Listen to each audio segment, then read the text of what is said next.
రైట్గా 20 ఏళ్లుగా గుండె ఆపరేషన్లు చేస్తున్న దొంగ డాక్టర్ అటవా? దొంగ మామూలు కాదు వీడు, గవర్నర్ కూడా వేసి గవర్నర్ కూడా చంపేసినాడు వీడు. అయితే విషయం ఏంటంటే ఈ ఎవడు పాత బస్తీలో గుండ్లు కొట్టిస్తాం ఎంటకలు వస్తాయని గుండ్లు కొట్టించి అవతల పడ్డాట. ఏం చేయనము, అదే రుద్దితే మన బొబ్బలు వచ్చినాయి. 20 ఏళ్లుగా గుండె ఆపరేషన్లు చేస్తున్న దొంగ డాక్టర్ బ్రిటన్లోని ప్రఖ్యాత డాక్టర్ పేరుతో చలామణి.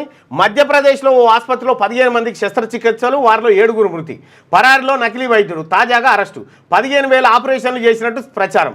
2006లో ఛత్తీస్గఢ్ స్పీకర్కు కూడా ఆపరేషన్ అనంతరం స్పీకర్ మృతి. దొంగ డాక్టర్ వద్ద డజన్ల సంఖ్యలో ఫేక్ డిగ్రీలు. ఆంధ్రప్రదేశ్ నుంచి మెడికల్ కౌన్సిల్ రిజిస్ట్రేషన్ అడా. స్పీకర్ పని కూడా చేసిండు, స్పీకర్ కూడా తప్పినాడు.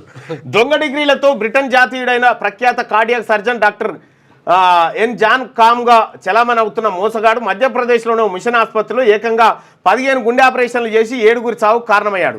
అతని తీరుపై అనుమానం వచ్చిన ఆసుపత్రి యాజమాన్యం పోలీసులకు ఫిర్యాదు చేయగా పరారయ్యాడు. చివరకు ఉత్తరప్రదేశ్లోని ప్రయాగలో తనను పట్టుకున్నారు. తెల్లకోటు మోజుకు డజన్ల కొద్ది పేషెంట్ల ప్రాణాలు తీసిన ఇతన్ని పోలీసులు డెత్ డాక్టర్గా ప్రకటించారట.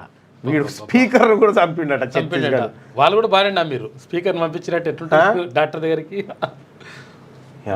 లేటెస్ట్ న్యూస్ తెలుగు మరియు ఇంగ్లీష్ అప్డేట్స్ కోసం ఇప్పుడే క్యూన్యూస్ అఫీషియల్ యాప్ ని ప్లే స్టోర్ నుండి డౌన్లోడ్ చేసుకోండి. సరికొత్త సమాచారాల కోసం క్యూన్యూస్ వెబ్సైట్ ని ఫాలో అవ్వండి. ఛానల్లో ప్రాంతీయ, జాతీయ, అంతర్జాతీయ వార్తలు వీక్షించండి. లైక్ చేయండి,